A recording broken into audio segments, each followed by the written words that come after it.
இங்கு வந்திருக்கக்கூடிய பேரை விட்டுறக்கூடாது. அதுக்காக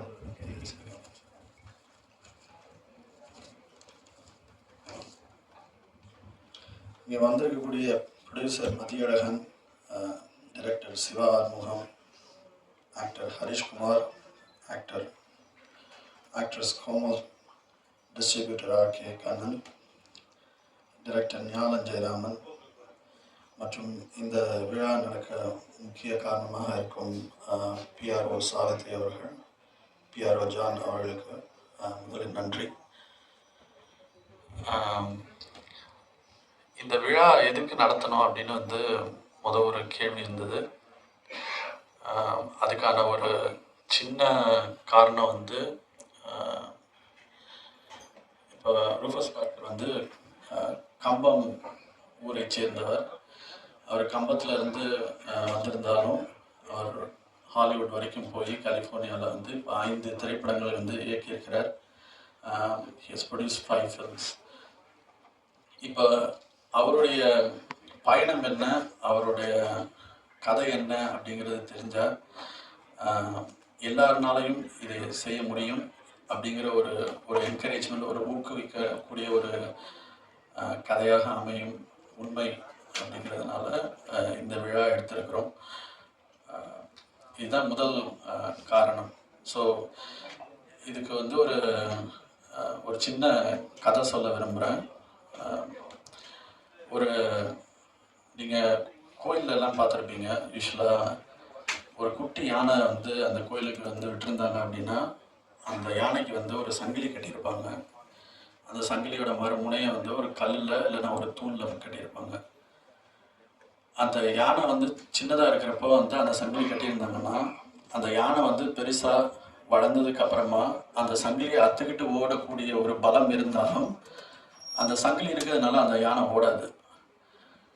இதுக்கு என்ன காரணம் அப்படின்னா அந்த யானைக்கு வலிமை இல்லைன்னு கிடையாது, அல்லது அந்த சங்கிலி பயங்கர ஸ்ட்ராங்கான சங்கிலின்னு அர்த்தம் கிடையாது. அந்த யானையுடைய மன வலிமை, அந்த யானைக்குரிய ஒரு மனப்போக்கு அல்லது அதோட மென்டாலிட்டி அது சப்ரஸ் அமுக்கப்படுகிறது. அதாவது சின்ன வயசுலேருந்தே ஒரு சங்கிலி இருந்தால் உன்னால் வெளியே வர முடியாது அப்படிங்கிறத அந்த யானைக்கு சொல்லி சொல்லி சொல்லி அது பெருசானதுக்கு அப்புறமாவும் தன்னால் அந்த சங்கிலி அக்க முடியாது போல இருக்குது அப்படின்னு அது நினைக்கக்கூடிய ஒரு மனநிலைமைக்கு அந்த யானை போயிடும். இது எதுக்கு நான் உங்கள்கிட்ட சொல்கிறேன் அப்படின்னா, நம்ம வளர்கிறப்ப நம்மளுடைய சூழல், நம்மளுடைய நண்பர்கள், நம்மளுடைய பள்ளிக்கூடம், நம்மளுடைய ஆசிரியர்கள் எல்லாரும் சேர்ந்து இதுக்கு தான் நீ லாய்க்கு, இதுக்கு தான் நீ உருப்படுவ, நீ இப்படி தான் ஆவ அப்படி தான் ஆவான்னு சொல்லி சொல்லி சொல்லி வளர்கிறப்ப நமக்கும் இவ்வளோதான் நமக்கு இருக்கு போல இருக்குது, இவ்வளோதான் நம்ம செட்டில் ஆகிடுவோம், இதுக்குள்ளே முடிச்சிருவோம் அப்படின்னு யோசிக்கிற ஒரு மனப்பான்மை வேண்டாம். அப்படி இல்லாமல் அந்த சங்கிலியை அத்துட்டு அதுக்குரிய எல்லா இடர்பாடுகளையும் மீறி ஒருத்தர் ஒரு விஷயத்தை செய்கிறப்ப தான் அவங்க வெற்றி அடைகிறாங்க.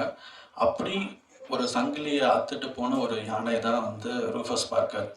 அவருடைய அத்தனை சிரமங்கள் என்ன அப்படிங்கிறது கூட இருந்து பார்த்தது எனக்கு நிறைய தெரியும். நம்ம ஊரில் படம் தயாரிக்கிறது சிரமம்.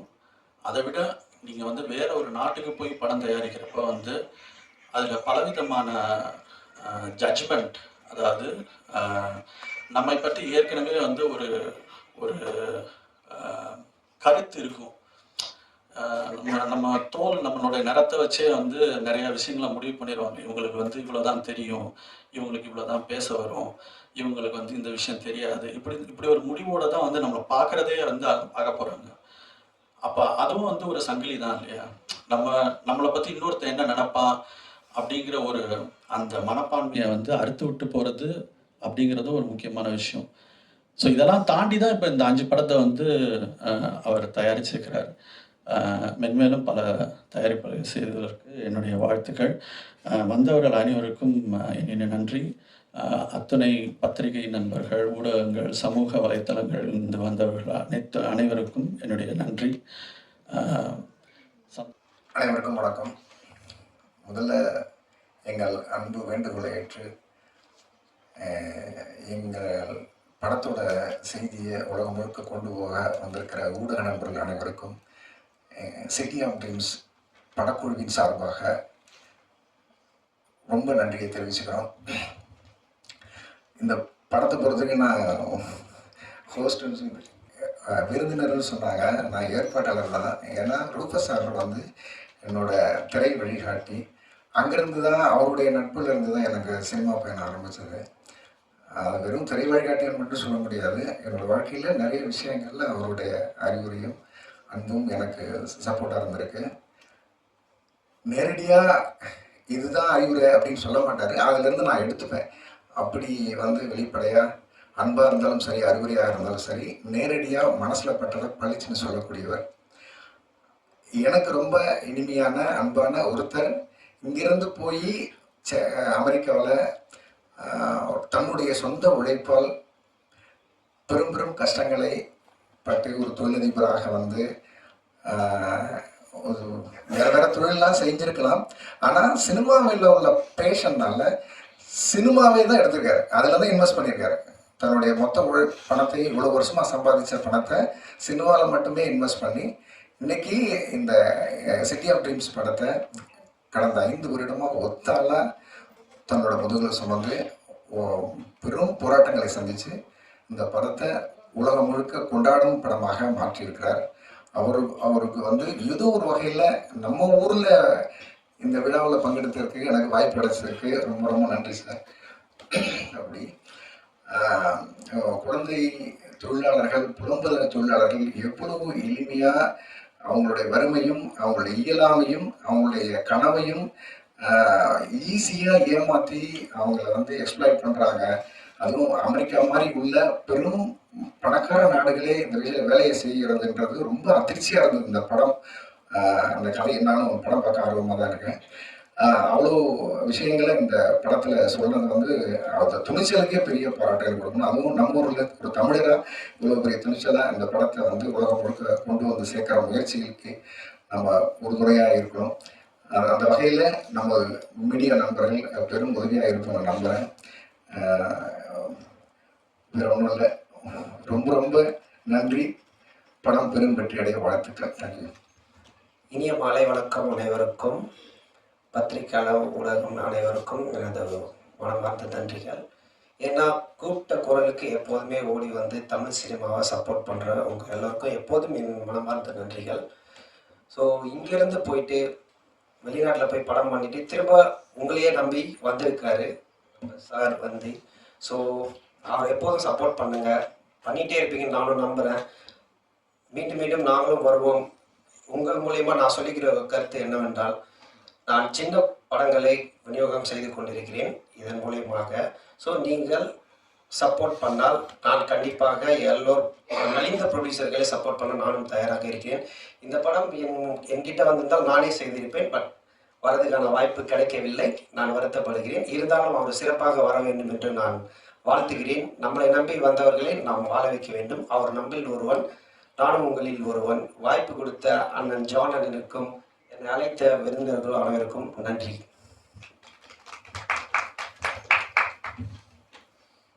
Thank you sir. அடுத்தபடியாக மோகன்லால் சார் கூட பரோஸ், மரக்காயர், அதுக்கப்புறம் ஹங்கமா 2 அப்படின்னு ரொம்ப செலக்டிவா படங்கள் பண்ணிட்டு இருக்கக்கூடிய ஒரு நடிகை இப்போ வந்து பாலிவுட்ல பயங்கர பிஸியா இருக்காங்க அப்படின்னு கேள்விப்பட்டோம். சிட்டி ஆஃப் ட்ரீம்ஸ் படத்தை சப்போர்ட் பண்ண வந்திருக்கக்கூடிய சிறப்பு விருந்தினர் நடிகை கோமல் சர்மா அவர்களை பேச அழைக்கிறோம்.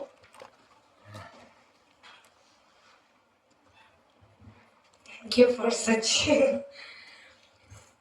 எல்லாருக்கும் மாலை வணக்கங்கள்.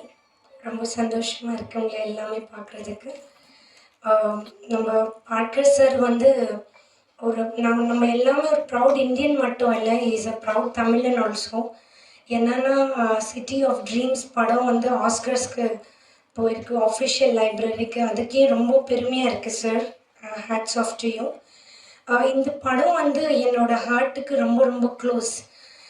ஏன்னா இப்போது சார்கிட்ட இன்ட்ராக்ட் பண்ணதுக்கு ஒரு வாய்ப்பு எனக்கு கிடைச்சிது. என்னென்னா இந்த படம் அமெரிக்காவில் ரிலீஸ் ஆகிட்டு பெரிய அளவில் பெரிய செலிபிரிட்டிஸ் எல்லாம் இதை பற்றி வந்து பேசியிருந்தாங்க இன்னும் சொல்லிட்டு. பட் இந்த படம் விஷயமா ஒரு டெக்னிக்கலி இது எவ்வளோ பெரிய சவுண்ட் படம் இருக்கலாம், ரொம்ப பெரிய ஸ்கிரிப்ட், த டெக்னிக்கல் க்ரூ வந்து இட்ஸ் வெரி இன்டர்நேஷ்னல் க்ரூ. ஆனால் இதில் பேசப்படுற டாபிக் வந்து ரொம்ப ரொம்ப ரொம்ப இம்பார்ட்டண்ட்டான ஒரு டாபிக். என்னன்னா சைல்ட் டிராஃபிக்கிங் பற்றி வந்து பேசியிருக்காங்க. குழந்தைங்களை பேசிக்காக இட்ஸ் நாட் ஒன்லி குழந்தைங்களை நீங்கள் கடத்துறது இருக்கட்டும். இந்தியாவில் மட்டும் 4 லட்சம் குழந்தைங்க எல்லா வருஷம் வந்து கடத்தப்படுறாங்க. பார்க்கர் சார் கிட்ட பேசும்போது 12 மில்லியன் கிட்ஸ் வந்து அவங்க கடத்தப்படுறாங்க. அது பேசிக்காக நம்ம பார்த்தோன்னா மோரோவர் அவங்க வந்து ஒரு செக்ஸ் டிராஃபிக்கிங் இருக்கட்டும், இல்லைன்னா அவங்களோட ஆர்கன்ஸை வந்து அவங்கள விற்பாங்க, அவங்களோட ஸ்லேவரியாக விற்பாங்க. ஆக்சுவலி லைக் அவங்க சைல்டு லேபருக்காக வந்து யூஸ் பண்ணுவாங்க. ஆனால் அதை விட கொடூரமான விஷயம் என்னென்னா இதில் 80% வந்து கேர்ள் சைல்டை தான் அவங்க வந்து அப்டெக்ட் பண்ணுறாங்க. அண்ட் அவங்கள வந்து ப்ராஸ்டியூஷன் அதுக்கு எல்லாமே வந்து அவங்க தள்ளுபடுறாங்க. ரொம்ப சின்ன குழந்தைங்க, அவங்களோட ஏஜ் கேப்பே வந்து பார்த்திங்கன்னா 10 to 18 இருக்கிற கேர்ள் சைல்டை வந்து அவங்க அப்படி இது வந்து பண்ணுறாங்க. இந்த படம் வந்து டெக்னிக்கலாக எப்படி வந்து பேசி பட்டிருக்கு. பட் பார்க்கர் சாருக்கு எவ்வளோ அவங்க டிஃப்ரெண்ட்டாக படங்கள் நிறைய டிஃப்ரெண்ட் ஜானர்ஸ், ஹாரர் ஜானர்ஸ் எடுத்திருக்காங்க. எல்லாமே பண்ணி வெற்றி கொடுத்த ஒரு டைரக்டர். இவ்வளோ ஒரு இம்பார்ட்டண்டான இப்போ குளோபலாக இருக்கிற அவங்கக்கிட்ட பேசும்போது தான் எனக்கு தெரிஞ்சது இது ஒரு குளோபலாக 12 மில்லியன் வந்து சாதாரண நம்பர்ஸ் கிடையாது. மீடியா நண்பர்கள் அனுராதா கேபி அவங்க தான் மெயின் ஆக்டிவிஸ்ட். அந்த சில்ட்ரனை வந்து அவங்க லைஃபே வந்து சாக்ரிஃபைஸ் பண்ணியிருக்காங்க. அதில் வந்து மனிஷா கொய்ராலான்னு சொல்லிட்டு அவங்க நேபாளிலேருந்து நிறைய கேர்ள்ஸ் எடுத்து வந்துட்டு ரீஹாபிலேட் வந்து பண்ணியிருக்காங்க. நம்ம இண்டஸ்ட்ரியிலேருந்து நந்திதா தாஸ் ஆக்ட்ரஸ் வந்து பண்ணியிருக்காங்க. நிறைய பேர் கைலாஷ் சத்யார்த்தி அவங்க வந்து நோபல் வந்து கொடுத்துருக்காங்க அவங்களுக்கு ரீசெண்டாக இந்த சைல்ட் டிராஃபிக்கிங்காக. ஆனால் 12 மில்லியன் வந்து ரொம்ப பெரிய நம்பர்ஸாக இருக்குது.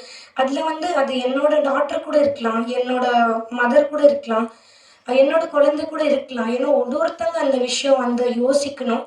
அங்கே இருக்கிற குழந்தை வந்து என் ஃபேமிலியில் இருக்கிற குழந்தை கூட இருக்கலாம். ஸோ இந்த ஒரு தாட்டை வந்து ரொம்ப பியூட்டிஃபுல்லாக இந்த படத்தில் வந்து காமிச்சிருக்காங்க. டெக்னிக்கலாக படம் ஆஃப்கோர்ஸ் ரிலீஸ் ஆகுது இந்தியாவில் எக்ஸ்க்ளூசிவாக எல்லாருக்காகவும். அதை பார்த்து நீங்கள் என்ஜாய் பண்ண போகிறீங்க. ஆனால் இந்த படம் ரிலீஸ் பண்ணும்போது 100% பெரிய அவேர்னஸாக வந்து வரப்போகுது. அண்ட் பேசிக்காக மீடியா பீப்புள் வந்து ரொம்ப அவேர்னஸ் இதை பற்றி வந்து பண்ணணும். ஏன்னா அதில் இருக்கிறவங்க யாரும் நம்ம ஃபேமிலியில் இருக்கிற பீப்புளாக கூட இருக்கலாம். தேங்க்யூ ஸோ மச் ஜான் சாருக்கு இப்படி ஒரு யூஸ்ஃபுல்லான ஈவெண்ட்க்கு என்னை கூப்பிட்டதுக்கு தேங்க்ஸ். மாலை வணக்கம் நண்பர்களே, ப்ரெஸ் அண்ட் மீடியா நண்பர்களுக்கு என்னுடைய மாலை வணக்கம். இது ஒரு இன்ப அதிர்ச்சியாக இருக்குது. இங்கிருந்து போன ஒருத்தர் அங்கே படம் எடுத்திருக்காரு, 5 படங்கள் பண்ணியிருக்காரு. பட் ஏன் இங்கே வந்திருக்காரு? அங்கேருந்து அப்படியே தான் செட்டில் ஆனவங்க நிறைய பேர் இருக்காங்க, இங்கே வரமாட்டாங்க. இவர் ஏன் இங்கே வந்திருக்காரு? தாய் வீட்டுக்கு வந்திருக்காரு அப்படின்னு தான் நான் ஃபீல் பண்ணுறேன். ஒரு தமிழராக அவரோட வெற்றியை, அவரோட புகழை நம்மக்கிட்ட ஷேர் பண்ணிக்கிறதுக்காக அவர் வந்திருக்காருன்னு நான் ஃபீல் பண்ணுறேன். Welcome sir. அப்புறம் ஒரு பொறாமையாக இருக்குது சார். இந்த கண்டென்ட்டை நினைக்கும் போது ரொம்ப பொறாமையாக இருக்குது. எங்களை மாதிரி ஒரு படைப்பாளிலாம் வந்து நிறைய யோசிப்போம். பட் இதை நீங்கள் ஒரு படமாக எடுத்திருக்கீங்க, உலக அளவில் இது வந்து ஒரு பெரிய புகழ் பெறப்போகிற ஒரு படமாக இருக்குது, புகழ் பெற்றிருக்குன்றதை நினைக்கும் போது ரொம்ப சந்தோஷமாக இருக்குது. இப்படி ஒரு கண்டென்ட் நம்ம வந்து பண்ண முடியலையேன்ற பொறாமையாகவும் இருக்குது. எனிவே சார், இந்த படம் வந்து இங்கே இந்தியாவில் வரணும், தமிழ்நாட்டில் வரணும், அதை நாங்கள்லாம் பார்க்கணும். நானும் ரொம்ப ஆவலாக இருக்கேன் சார் இந்த படத்தை பார்க்குறதுக்கு. ஹாலிவுட்டில் நீங்கள் படங்கள் பண்ணிகிட்டு இருக்கீங்க. ஒரு ப்ரொடியூசராக, ஒரு டைரக்டராக நான் உங்களை வெல்கம் பண்ணுறேன். நீங்கள் தமிழில் படங்கள் பண்ணுங்கள் சார். இங்கே நல்ல சுச்சுவேஷன்ஸ் இருக்குது, முன்ன மாதிரி இல்லை. இப்போ சுச்சுவேஷன் சேஞ்ச் ஆகிருக்கு, படங்கள் பண்ணலாம். ஸோ நீங்கள் தமிழ்லேயும் படங்கள் பண்ணணுன்றது என்னோட விருப்பம் sir. All the best sir. வந்திருக்கிற எல்லா ஊடக சொந்தங்களுக்கும் வணக்கம். நார்மலாகவே தமிழுக்கு வந்து ஒரு போராட்ட குணம் இருக்கும்னு சொல்லுவாங்க. இப்போ மித்ரன் சார் சொன்ன மாதிரி ஒரு சங்கிலியை பிச்சுக்கிட்டு ஓடின ஒரு யானையை இங்கே வந்து யூஎஸ்லேருந்து கூப்பிட்டு வந்திருக்காங்கன்னு நினைக்கிறேன். ஸோ பயங்கர பசியில் இருப்பார். ஏன்னா யானை பசியை அடக்கவே முடியாதுன்னு சொல்லுவாங்க. ஒரு தயாரிப்பாளர் அப்படி இருக்கும்போது சில இயக்குனர்கள் போய் கதை சொல்கிறது ரொம்ப டஃப்பான ஜாப்னு நினைக்கிறேன். ஏன்னா அவருடைய படங்களுடைய தலைப்புகள், அந்த படங்களுடைய ஹாலிவுட்டில் அந்த படங்களுடைய வித்தியாசங்கள் அதை சொல்லுது. ஸ்டார்ஃப், அப்புறம் வைல்டு நைட்ஸு, இந்த மாதிரி. இப்போ இந்த படத்துக்கு சிட்டி ஆஃப் ட்ரீம்ஸ், கனவுகளோட வாழ்க்கையை ஆரம்பிக்க வேண்டிய நேரத்தில் அந்த குழந்தைகளுடைய கனவுகளை மொத்தமாக அழிக்க நினைக்கிற, மொத்தமாக அழிச்சிட்ருக்க சில பேரை பற்றின, சில ஆட்களை பற்றின இந்த படம் பண்ணியிருக்காங்க. ஸோ ட்ரீம்ஸ் ஆக்சுவலாக யூஎஸை வந்து சிட்டி ஆஃப் ட்ரீம்ஸ்ன்னு சொல்லுவாங்க, அந்த அமெரிக்காவை. ஸோ அங்கே இந்த மாதிரியான ஒரு விஷயங்கள் நடக்குது அப்படின்றத வந்து ரொம்ப பட்டவர்த்தனமாக எடுத்து காட்டியிருக்கிற உங்கள் டீமுக்கு என்னுடைய பெரிய தேங்க்ஸ் சார். எங்கே போனாலும் அந்த குழந்தைகளை அப்யூஸ் பண்ணுற விஷயங்கள் வந்து நிறுத்தப்படுறதே இல்லை. நம்மளும் எல்லா மேடைகள்லையும் பேசுகிறோம், எல்லாரும் பேசுகிறோம். ஆனால் அது வந்து எப்படி நிறுத்துறது, எப்படி அதை ஸ்டாப் பண்ணுறதுன்றது வந்து யாருக்குமே தெரியாத ஒரு கேள்வியாகவே இருந்துகிட்ருக்கு. ஸோ இந்த மாதிரியான படங்கள், இந்த மாதிரியான நிகழ்ச்சிகள் மூலமாக அது வந்து போய் சேரும்போது மக்கள் இன்னும் ஜாக்கிரதையாக இருப்பாங்க, தன் குழந்தைங்களை பத்திரமா பார்த்துப்பாங்கன்றது வந்து இதன் மூலிமா தெரியப்படும் நம்புகிறேன். ஸோ இந்த மாதிரியான ஒரு ஃபங்க்ஷன், இந்த மாதிரியான ஒரு விஷயம், அதான் முன்னாடி சொன்ன மாதிரி போராட்ட குணம், அங்கே போயிட்டு ஒரு தமிழரை அங்கே கால் ஊனிட்டு அதுக்கப்புறம் இங்கே வந்து லைன்ஸ் கேட் மாதிரியான ஒரு பெரிய கன்சர்னில் இந்த படம் ரிலீஸ் ஆகுதுன்னு சொன்னாங்க. ஸோ அதுவே ஒரு தமிழனா அவருக்கு கிடைச்ச மிகப்பெரிய வெற்றி. இங்கே வந்து இந்த படம் இப்போ இன்னும் கொஞ்ச நாளில் இங்கேயும் ஓடிடி பிளாட்ஃபார்ம்ஸில் ரிலீஸ் ஆக போகுதுன்னு கேள்விப்பட்டேன். ஸோ மொத்தமாக எல்லாத்துக்கும் தேங்க்ஸு. அவர் சார் டைரக்டர் சொன்ன மாதிரி தமிழ்லையும் சீக்கிரம் படம் பண்ணுங்கள். அதுக்கும் நாங்கள் இந்த மாதிரி ஃபங்க்ஷன்ஸில் வந்து உங்களை வாழ்த்துவோம். Thank you sir. Thank you John. இங்கே வந்திருக்கும் பத்திரிகை மற்றும் ஊடகத்துறை நண்பர்களுக்கு இந்த விழாவின் சார்பாக மாலை வணக்கம். PRO Savitri madam and John சாருக்கும் இந்த விழாவுக்கு கூப்பிட்டதுக்கு ரொம்ப பெருமையாக இருக்குது. இந்த விழாவின் நாயகன் வந்து சிட்டி ஆஃப் ட்ரீம்ஸ்ன்ற படத்தை எடுத்து ட்ரீம்ஸோட சென்னை நோக்கி வந்திருக்காரு. கம்பத்தில் பிறந்தா இருந்தாங்க, சிலிக்கான் வேலியில் வளர்ந்தேன்னு சொன்னாங்க. பட் அவர் செஞ்சிருக்கிற அந்த படத்தை கண்டென்ட் நம்ம ஷார்ட் ஃபிலிமாக பார்க்கும்போதே, இல்லை ஷார்ட்டாக பார்க்கும்போதே, டீசராக பார்க்கும்போது வியப்பாக இருக்குது. இங்கே தமிழ்நாட்டில் ஒரு படம் பண்ணுறது உயிர் போகிற மாதிரி இருக்குது.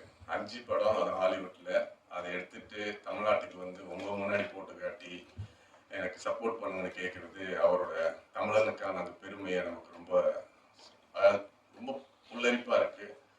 ஜான் சார் ரொம்ப தேங்க்யூ. லாஸ்ட் மினிட்ல இந்த ஃபங்க்ஷனை கூப்பிட்டதுக்கு. நம்ம நிறைய பேர் நிறைய விஷயங்கள் எழுதுறது இல்லை.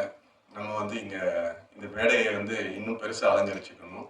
ஆனால் சார் வந்து அதுக்கான டைம் கொடுக்கலன்னு நினைக்கிறேன். நேற்று தான் வந்திருக்காரு, இன்றைக்கி இந்த ஆர்கனைஸ் பண்ணியிருக்காங்க ஃபங்க்ஷனை. ஜான் எப்பயுமே லாஸ்ட் மினிட்ல சிறப்பாக ஒரு விஷயத்தை செஞ்சிருவார். இந்த மேடையில் பேசின அவரோட நண்பர் ஃபஸ்ட்டு பேசிட்டபடியாக நமக்கு இதுக்கு மேலே என்ன பேசுறதுன்னு தெரியல. ஏன்னா உன்னை பற்றி ஒன்றை கேட்காத ஒரு நண்பனை கேளுன்னு சொன்ன மாதிரி அவர் டைரக்டர் சார் எல்லாத்தையும் பேசிட்டாரு. ஒரு கண்டென்ட் அற்புதமாக இருக்குது, ரொம்ப வியப்பாக இருக்குது. ஆஸ்கார் லைப்ரரி இதுக்கு போயிருக்குன்னு சொல்கிறாங்க. அண்ட் 1000 ஸ்க்ரீனில் யூஎஸில் மட்டும் ரிலீஸ் ஆகிருக்கு. நிறைய செலிபிரிட்டிஸ் பார்த்துருக்காங்க. இன்னும் ஆகஸ்ட் மாதம் ஐ திங்க் சார் சொன்னாங்க worldwide again line gate வந்து கிராண்ட் ரிலீஸ் பண்ண போகிறாங்க. நம்ம பார்த்து நம்ம தமிழருக்கு நம்ம சப்போர்ட் பண்ணணும். அது ஒரு தயாரிப்பாளராக அவரை நம்ம கொண்டாடணும். இதை சிறப்பாக நீங்கள் தான் எல்லாம் எடுத்துகிட்டு போகணும். நம்ம நிறைய படங்களுக்கு எழுதுகிறோம், பட் இந்த படத்தை இன்னும் கொஞ்சம் சிறப்பாக எழுதி ஒரு வெற்றியான தருணத்தை கொடுத்து, அவர் 5 படம் ஹாலிவுட்டில் பண்ணியிருக்காரு. நிறைய தமிழ் படமும் அவர் பண்ணணும்னு சொல்லி நீங்கள் எல்லாம் கண்டிப்பாக சப்போர்ட் பண்ணணும். நன்றி, வணக்கம். வந்திருக்கும் பத்திரிகையாளர்களுக்கும் சிறப்பு விருந்தினர் வந்த எல்லாருக்கும் என்னுடைய நன்றி. இதை ரொம்ப குறுகிய காலத்தில் சிறப்பாக பேச்சு கொடுத்த பிஆர்ஓ ஜான்சன் அண்ட் சாவித்ரி அவங்களுக்கும் என்னுடைய நன்றி. அதே மாதிரி த wonderful host and she did a phenomenal job and thank you for Aishwarya. இப்போ என்கிட்ட வந்து என்னுடைய ஜேர்னியை பற்றி சொன்னாங்க. அவங்களே நிறைய சொல்லிட்டாங்க, அப்புறம் மித்ரன் நிறைய சொல்லிட்டாரு. இருந்தாலும் நான் அந்த ஜேர்னியை ரொம்ப ஷார்ட்டாக சொல்லிவிட்டு இந்த படத்தை பற்றி எல்லோரும் பேசிட்டாங்க. அந்த படம் ரிலீஸ் பண்ணுறனுடைய கஷ்டங்கள் மட்டும் நான் ஹைலைட் பண்ணலான்னு இருக்கேன். நான் கம்பத்தில் பிறந்து தமிழ் மீடியத்தில் படித்து அமெரிக்காவில் வேலைக்கு தான் போனேன். அதுக்கப்புறம் நிறையா பிஸ்னஸ் பண்ணாலும் சினிமா ஒரு மோகம் இருந்தனால ஏதோ ஒரு டிஃப்ரெண்ட்டாக பண்ணணும் அப்படிங்கிறக்காண்டி 2014 என்னுடைய ப்ரொடக்ஷன் கம்பெனி ஆரம்பித்து ஐ ப்ரொடியூஸ்டு 5 மூவிஸ். பட் இந்த லாஸ்ட் சிட்டி ஆஃப் ட்ரீம்ஸ் படம் எனக்கு த்ரூ காமன் ஃப்ரெண்ட் மூலமாக ஸ்கிரிப்ட் வந்தது. அந்த ஸ்கிரிப்ட் படிச்சுட்டு ஐ couldn't do anything for 2 days. It really bothered me. ஏன்னா நம்ம இந்தியாவிலே நிறைய பார்த்துருக்கோம். குழந்தைகளை வந்து சின்ன வயசுலேயே வந்து வேலைக்கு அனுப்புவாங்க. there is a lot of bonded labor and அது வந்து அமெரிக்காவில் நடக்குது. அதுவும் 12 million கிட்ஸை கடத்தப்படுறாங்க. and nobody knew about it. லோக்கலில் யாருக்குமே தெரியாது அந்த மாதிரி நடக்குதுன்னா. I live in Los Angeles and majority of the kids trafficked in sweatshop in Los Angeles. So சரி இதை படமாக பண்ணி அப்போ வந்து நம்மளுக்கு வந்து இது கமர்ஷியலாக படம் வருமா, we don't know anything, but I'm firmly I want to make this movie. இங்கே நடக்கிறத வந்து எல்லாருக்கும் ஒரு அவேர்னஸ் க்ரியேட் பண்ணணும் அப்படிங்கிற ஒரு இன்டென்ஷனை தான் இந்த படத்தை எனக்கு பண்ணோம். But it took last almost 4 years. படம் 2023 முடிச்சிட்டேன். But I went to all the distribution companies, பெரிய கம்பெனிக்கெலாம் போனேன். யாருமே படத்தை ரிலீஸ் பண்ண மாட்டேன்ட்டாங்க. எல்லாருமே படம் நல்லா இருக்குது பட் லிட்டில் பிட் கான்ட்ரவர்ஷியாக இருக்குது அப்படின்ட்டு தி பாஸ்ட். ஸோ அப்புறம் நிறைய I got very shitty deal like 10 theaters are directly DVD digital platform போகிற மாதிரி. பட் எனக்கு அதில் உடன்பாடே இல்லை. என்னடா அவ்வளோ கஷ்டப்பட்டு படம் எடுத்திருக்கோம், ஒரு அவேர்னஸ்காண்டி எடுத்திருக்கோம், இது எல்லோரும் பார்க்கணுமே, இது யாருமே வந்து ரெடியாக இல்லையே டிஸ்ட்ரிபியூட் பண்ண அப்படின்ட்டு ஐ ஸ்ட்ரகிள்ட் அ லாட். அப்போ நிறைய பேர் வந்து எவ்ரிபடி கிவ் அ ஒப்பீனியன். நீங்கள் யார்கிட்ட போனாலும் ஒவ்வொருத்தரும் ஒவ்வொரு கதை சொல்லுவாங்க, ஒவ்வொரு ஒப்பீனியன் சொல்லுவாங்க. But then I stop listening to people. Like I decided to trust myself and I want to make sure that movie at least has to go to 200 theaters அப்படின்ற ஒரு ரொம்ப டெட்டர்மினேஷனாக இருந்து then I started slowly showing the movie to Michael ஃபிலிப்ஸ்னு சொல்லிட்டு he is the producer of Taxi Driver, Rain Man with Tom Cruise. அவருக்கு படம் பாட்டு காமிச்சேன். அவர் ஹி லவ்ட் இட். அப்புறம் அவர் டோனி ராபின்ஸ் ஒரு ஃபேமஸ் மோட்டிவேஷ்னல் ஸ்பீக்கர், அவருக்கு இன்ட்ரடியூஸ் பண்ணாங்க. தென் அவர் பார்த்தாரு. இப்படி கொஞ்சம் கொஞ்சமாக ஒவ்வொரு கான்டாக்ட் மூலமாக நெட்ஒர்க் மூலம் போய் அவங்க படத்தை பார்த்துட்டு அவங்களுக்கு தெரிஞ்ச செலிப்ரிட்டிஸில் கொடுத்தோன்னா படம் தென் இட் காட் அட்டென்ஷன். அதுக்கப்புறம் I show to the Roadside Attraction and Lionsgate. நிறைய ஹாலிவுட் செலிப்ரிட்டிஸ்லாம் started talking about the movie. அப்புறம் சரி இந்த டிஸ்ட்ரிபியூஷன் சைட்லேருந்து ஒரு சின்ன attention. You need to self motivate by yourself. யாருமே ஹெல்ப் பண்ணல. நான் யார்கிட்ட போய் ஹெல்ப் கேட்டாலும் வந்து தே வில் டிமோட்டிவேட் யூ. சரி வந்ததை விட்டுட்டு வேறு வேலையை பாருப்பா, 5 வருஷமாகிடுச்சு, எதுக்கு இதே போட்டு தூங்கிட்டு அப்படிங்குவாங்க. So I stop listening and I am the only one has to motivate every single day morning. நானே எழுந்திரிச்சு நானே என்னை வந்து Rufus it's okay something will happen அப்படின்ட்டு. பட் அந்த something happens after 1 year. But once that happens, it's blast. Media is like supported very much. எல்லாருமே அந்த ஜூலைலேருந்து எண்ட் ஆஃப் ஆகஸ்ட் வர talk of the town the movie and lot of people know my name, they don't know who I am. அந்த படத்துக்கு அப்புறம் என்னையும் அந்த பேரையும் வந்து கனெக்ட் பண்ணி ஸோ ஈஸ் ரூஃபஸ் பார்க்கர் அப்படிங்கிற ஒரு ஐடென்டிட்டி அடித்தது. So I was very happy.